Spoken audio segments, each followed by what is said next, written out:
Probability में बस थोड़ा सा दिक्कत होता है। देखो, एक दिक्कत होती है जो क्वेश्चन किसी पर्टिकुलर क्वेश्चन में है या क्वेश्चन में है, एक होता है थ्योरी में दिक्कत है। तो किस टाइप में दिक्कत है? देखो, प्रोबेबिलिटी के क्वेश्चंस में दिक्कत है, कोई बड़ी बात नहीं है, होती है, क्योंकि प्रोबेबिलिटी चीज ही ऐसी है। थ्योरी में दिक्कत तो नहीं होनी चाहिए कि हाँ ये थ्योरी मुझे समझ में नहीं आई या इसका क्या देख प्रॉब्लम। देख आप मतलब जैसे प्रोबेबिलिटी के लिए तो इजी क्वेश्चन जैसे इंडिपेंडेंट फॉर्म निकालना हाँ हाँ हाँ या हाँ। मतलब बताना प्रोबेबिलिटी कि दोनों जैसे एक हम्म एग्जाम मेरा क्वेश्चन आया था एग्जाम में प्री बोर्ड 2 में मेरे को याद है केस स्टडी में कि उसमें बताया हुआ था कि 3 लोग हैं जिनमें से हमें प्रोबेबिलिटी बताना है कि एक पास हो गया या हम्म तीनों में से कोई एक पास हो गया, तीनों पास हो गए या तीनों में से कोई पास नहीं हुआ या 2 हम्म पास हो गए। तो वैसे में हम्म। थोड़ा-सा कन्फ्यूजन हो जाता है। बेसिक्स, बेसिक्स को वर्क करना है आपको। ठीक है, चल। तो देखो, 10th में रिड्यूसिबल जो टू, प्रोबेबिलिटी पढ़ा था उसमें तो काफ़ी ईज़ी था मतलब टोटल हाँ नंबर ऑफ वो आउटकम्स वो निकालने तो चेंज हो गया भैया, जमाना बदल गया, वो साल दूसरा था, ये साल दूसरा है। चलिए, yes. Reducible to linear form. तो पहले लीनियर फॉर्म क्या था, आपको याद होना चाहिए फर्स्ट ऑफ ऑल कि लीनियर फॉर्म क्या था। तो लीनियर फॉर्म था मेरा D Y upon D x plus P Y is equals to Q, right. Q. जहां पे यस पी सर। और क्यू जो था, this P and Q are either constant और फंक्शन ऑफ एक्स था। ठीक है, यस। तो ये स्टैंडर्ड फॉर्म, यहाँ पे D Y upon D X होना चाहिए, coefficient of D Y upon D X 1 होना चाहिए, यहाँ पे y होना चाहिए, राइट, जिसको आपने यस। डिफरेंशिएट किया है वो y होना चाहिए।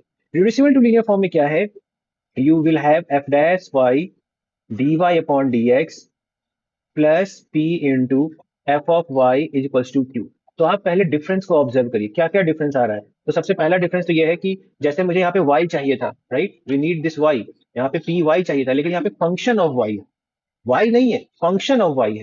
और दूसरा यहाँ पे कोफिशिएंट 1 चाहिए था, लेकिन यहाँ पे क्या है, एफ डैश वाई है, मतलब जो यहाँ पे एफ वाई है उसका डिफरेंशिएशन यहाँ पे होगा।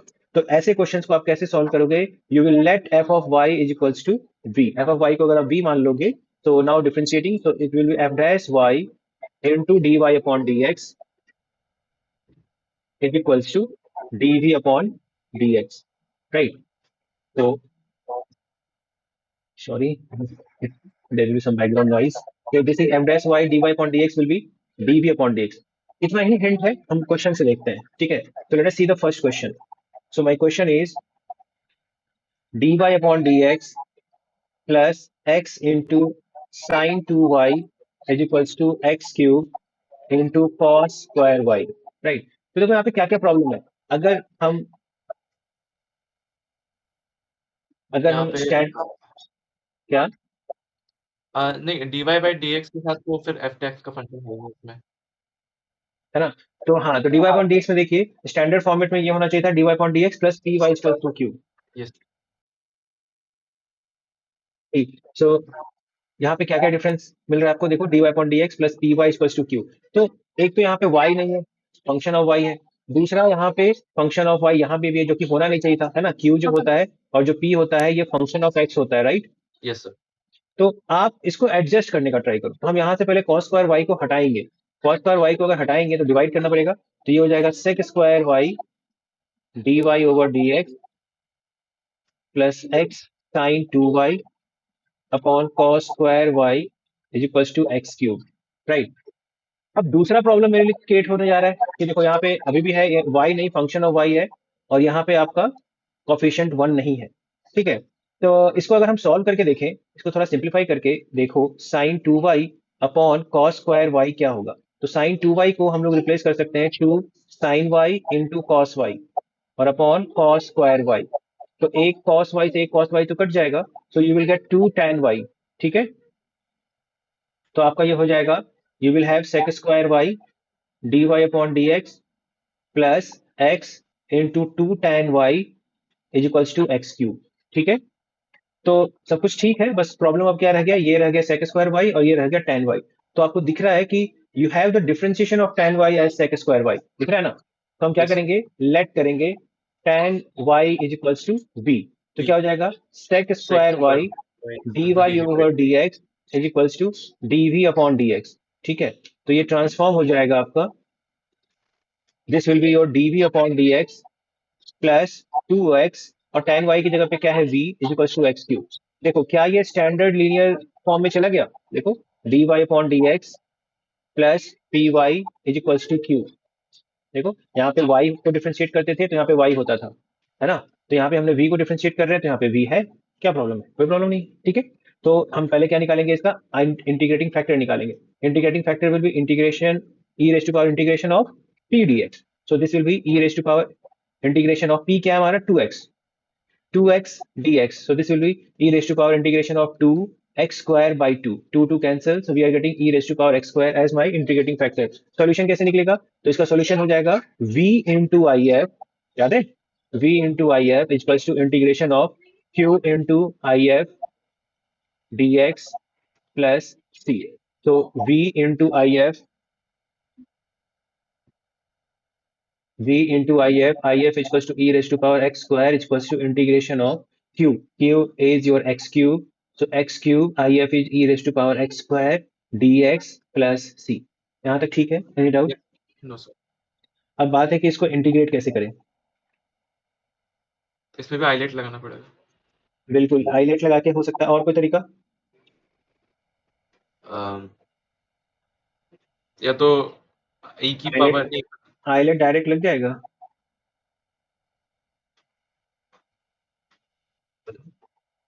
चलो इसको सेपरेटली डिस्कस करते हैं। Integration of x cube into e raise to power x square dx। लग जाएगा डायरेक्ट। देखो ये अलजेब्राइक फंक्शन है, ये एक्सपोनेंशियल फंक्शन है, तो आइलेट के according I L A T E, एक आपका अलजेब्राइक है और एक आपका एक्सपोनेंशियल। तो इसको आप यू मानोगे, है ना? इसको आप क्यों मानोगे? फर्स्ट जो आता है उसको यू मानते हैं। तो एक्स क्यूब को आपने खाली छोड़ना है ना? तो फिर Yes. Integration of e raise to power x square करना होगा dx, फिर माइनस बड़ा इंटीग्रेशन, और जिसको हमने बाहर खाली छोड़ा था उसका डिफरेंशिएशन, तो हो जाएगा 3x स्क्वायर, और ये जो इंटीग्रेशन होके आता वो यहाँ पे आएगा। ठीक है, और ये तो Yes. इसका हो जाता, और ये एक dx। और अब बात है कि ये इंटीग्रेशन निकलेगा कैसे? Integration of e raise to power x square आपको पता है? Can you integrate this? Integration of e raise to power x square. Sir e की पावर x का तो e की पावर x ही होता है। शाबाश, बिल्कुल। तो 2x, अगर e की पावर 2x चलो होता है तो हम लोग इंटीग्रेशन e ऑफ की ई के पावर पावर एक्स 2/2। आपको पता है, ई के पावर एक्स होता है, बहुत बढ़िया। हाँ, अब यहीं पे थोड़ा थोड़ा मॉडिफिकेशन करते हैं। ई के पावर एक्स बाई टू का आपको पता है क्या होगा? x/2 का हो जाएगा 2 e की power x plus c maybe. 2 into e की रेज पर एक्स बाई टू, ये। हाँ, क्योंकि जब e की पावर 2x हम लोग करते हैं तो वो e की पावर 2x अपॉन में 2 लिख देते हैं। हाँ बिल्कुल सही, है ना? समझ तो गए इस यहाँ पे? तो ये लीनियर हाँ, ट्रांसफॉर्मेशन में तो आपको पता है ना? अगर आपको ई के पावर एक्स का पता है तो आप इस तरह से कोई भी लीनियर ट्रांसफॉर्मेशन अगर आपके एक्स में है तो आप इसको आराम से डील कर सकते हो। आई आपको पता है बाई 3 हो जाता है, ठीक है। यस लेकिन सर। अब प्रॉब्लम क्या है यहाँ पे? ई के पावर एक्स स्क्वायर होगा, ये आप नहीं कर सकते हो डील, ये लीनियर ट्रांसफॉर्मेशन नहीं कहलाएगा। Getting my point? तो इसलिए यहाँ पे तो आप फंस जाओगे, ये पूरा इंटीग्रेशन ही नहीं हो पाएगा। जब ये नहीं हो पाएगा, जब आप ये नहीं कर पाओगे तो फिर ये नहीं कर पाओगे। Yes sir. एक बात समझ में? Yes sir. चलो यहाँ पे इंटीग्रेशन में भी थोड़ा सा दिमाग लगाते हैं। तो यहाँ पे इंटीग्रेशन है मेरा x cube into e raise to power x square d x. तो सारा प्रॉब्लम का जड़ कौन था? ये एक्स स्क्वायर ही था। तो हमने उसको मान लिया, एक्स स्क्वायर को हमने क्या मान लिया? टी मान लिया। तो क्या हो जाएगा? 2x dx is equal to dt। यहाँ से x dx is equal to हो जाएगा dt बाई 2, लिख सकते हैं। तो यहाँ पे जो 3x है उसमें से एक x dx को अगर मैं हटा लूं तो यहाँ से बचेगा x square e raise to power x square, और यहाँ बचेगा x dx। तो ये हो जाएगा इंटीग्रेशन ऑफ एक्स स्क्वायर ही क्या है मेरा? t। ये हो जाएगा e raise to power t, और x dx को ही क्या लिखूंगा मैं? dt by 2। अब देखो सारा कहानी सेट हो गया, है ना? 1/2 को हम लोग बाहर कर लेंगे, integration of t e raise to power t dt, और इसका आसान है अब।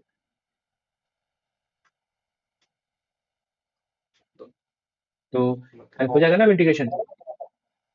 यस सर, मतलब अब तो आइलेट u अब तो डॉट आइलेट u। लगा लो, हाँ। टी को खाली छोड़ो, इंटीग्रेशन ऑफ ई के पावर टी, ई के पावर टी हो जाएगा माइनस, फिर इंटीग्रेशन ऑफ जिसको बाहर छोड़ा था उसका डिफरेंशिएशन, और ई के पावर टी का इंटीग्रेशन ई के पावर टी आया ही था। तो ये हो जाएगा आपका 1/2 टी इंटू ई के पावर t minus e raise to power t, that's all. वापस टी को आप रिप्लेस करो, so we will get 1/2 t क्या था? एक्स स्क्वायर था, x square e raise to power x square minus e raise to power x square. ठीक है, तो और यहाँ पे v को भी रिप्लेस करना है। v हमने क्या माना था? v क्या माना था यार? tan y। So it will be tan y e raise to power x square is equals to 1/2, और इसका था हमारे पास x square e x square, ये था हमारे पास x square e raise to power x square minus e raise to power x square, ठीक है, प्लस c। कोई डाउट? हो गया पूरा सॉल्व? Yes sir. मतलब लेकिन बोलिए। नहीं समझ गया। Okay. Next next is the, अब देखो आपको क्वेश्चन में ऐसे नहीं आएगा कि रिड्यूसिबल टू वेरिएबल फॉर्म, सीधे क्वेश्चन पूछेगा वो हाँ हाँ रिड्यूसिबल टू समझना लीनियर पड़ेगा फॉर्म। कितना लगेगा हाँ, correct. Reducible to linear form ऐसा कोई बुक में आपको नहीं है कि मतलब कोई कैटेगराइज करके आपसे सीधे क्वेश्चन पूछेगा, तो आपको लगेगा कि हाँ ये लीनियर फॉर्म ही है, बट हमने कैटेगराइज कर दिया उसको कि हाँ रिड्यूसिबल टू लीनियर फॉर्म है। Next is the Bernoulli's form.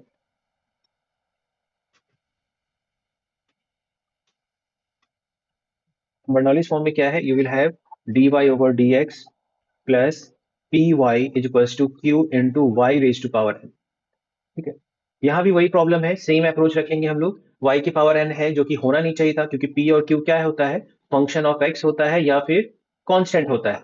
तो हमने इसको रिमूव करने के लिए हमने डिवाइड किया, तो हो जाएगा y raise to power -1 dy over dx plus p y upon y raise to power n is equals to q। ये हो जाएगा y raise to power -n dy over dx plus p हो जाएगा y raise to power 1 - n equals to q। ठीक है, अब again वही चीज यहाँ भी कहानी फिर से हो रही है। अगर आप इसको v मानो तो देखो उसका डिफरेंशिएशन यहाँ पे आपको मिल जाएगा। सो अगर आप यहाँ पे देखो कि let y raise to power 1 - n equals to v, तो चलिए डिफरेंशिएशन करते हैं। पहले तो n, तो 1 - n and y raise to power n-1, तो ये हो गया आपका n-1 और ये हो जाएगा आपका dy over dx is equals to dv over dx। तो ये n n कट जाएगा, तो it is 1 - n y raise to power -n dy over dx। देखो मैं थोड़ा फटाफट लिख रहा हूँ क्योंकि ऑलरेडी हम इस पे काफी डिस्कशन कर चुके हैं, तो नहीं समझ में आ रहा होगा तो बताना। यस सर तो समझ देखो में आ रहा है। मैं भूल ये, चुका हूँ नहीं ऐसा तो। हाँ ये y की पावर -n, ये इसको सब्जेक्ट बनाओ, y raise to power -n dy over dx will be equals to dv over dx upon 1 - n। ठीक है, तो हम यहाँ पे रिप्लेस कर सकते हैं इसको, it will be 1 upon 1 - n dv upon dx या प्लस p, ये हो जाएगा v is equals to q। ठीक है, अब ये तो कांस्टेंट है ना, ये तो कांस्टेंट है, ये तो कांस्टेंट होगा, आप मल्टीप्लाई कर दो इससे, कांस्टेंट का तो कोई दिक्कत नहीं है। तो ये हो जाएगा dv upon dx plus p 1 - n into v is equals to q 1 - n। Standard linear form में दिख रहा है आपको, देखो। ठीक है, यस सर। फॉर एग्जाम्पल एक क्वेश्चन कर लेते हैं। क्वेश्चन है x dy over dx plus y equals to y square into log x with base e। इसका मुझे सॉल्यूशन करना है। ठीक है, तो सबसे पहले तो देखो ये dy अपॉन dx का फंक्शन है, तो यहाँ पे वाई स्क्वायर नहीं चाहिए मुझे, चाहिए नहीं चाहिए, तो मैं सबको वाई स्क्वायर से डिवाइड करूंगा, तो ये हो जाएगा x upon y square dy over dx plus y upon y square equals to log e x. ठीक है, अब दूसरा प्रॉब्लम यह है कि ये हो जाएगा आपका x upon y square d y over d x plus 1/y is equals to log e x. ठीक है, अब देखो यहाँ पे अगर मैं इसको फंक्शन ऑफ y मानूं तो इसका डिफरेंशिएशन देखो, यहाँ पे 1 अपॉन वाई स्क्वायर सेट है ना। तो यस ये सर। 1 अपॉन वाई स्क्वायर को तो आप एडजस्ट कर लोगे यहाँ पे, लेकिन ये x भी तो नहीं चाहिए ना मुझे, तो x को भी डिवाइड करो सब जगह, सेटिंग करके देख रहा हूँ मैं। तो ये हो हाँ, जाएगा ऊपर ऊपर नीचे डिवाइड करेंगे। ऊपर नीचे नहीं, पूरे टर्म को, d y over d x, तो यहाँ से हट जाएगा और ये 1 अपॉन एक्स वाई बन जाएगा और ये 1 upon x log e x बन जाएगा। तो देखो यहाँ पे 1 अपॉन वाई, यहाँ पे जो आ रहा है हम इसको फंक्शन मानेंगे, उसका डिफरेंशिएशन यहाँ सेट है और यहाँ पे एक्स है, इसमें क्या प्रॉब्लम, कोई प्रॉब्लम नहीं है। देखो और यहाँ पे भी सारा फंक्शन ऑफ एक्स है, तो हम यहाँ पे लेट करेंगे 1 अपॉन वाई को क्या मान लेते हैं, वी। तो ये जाएगा -1 upon y square d y over d x equals to D we upon D x. तो हमको चाहिए 1 over y square d y over d x equals to minus of d v over d x, है ना। तो आपका ये question बन जाएगा minus d we upon D x plus 1/x, 1/x और 1/y को हमने क्या माना है, v is equals to 1/x log e x. अब यहाँ पे -1 भी नहीं चाहिए मुझे, स्टैंडर्ड फॉर्म में -1 चाहिए हमको, तो 1 चाहिए, फिर से माइनस को सबको डिवाइड कर दो, so d we upon D x minus 1/x, minus को भी ऐसे कर लो, v इक्वल्स टू -1/x। मतलब सारा खेल जो है पहले सेटिंग करना है कि आपको प्रॉपर फॉर्मेट में पहले लाना ही है।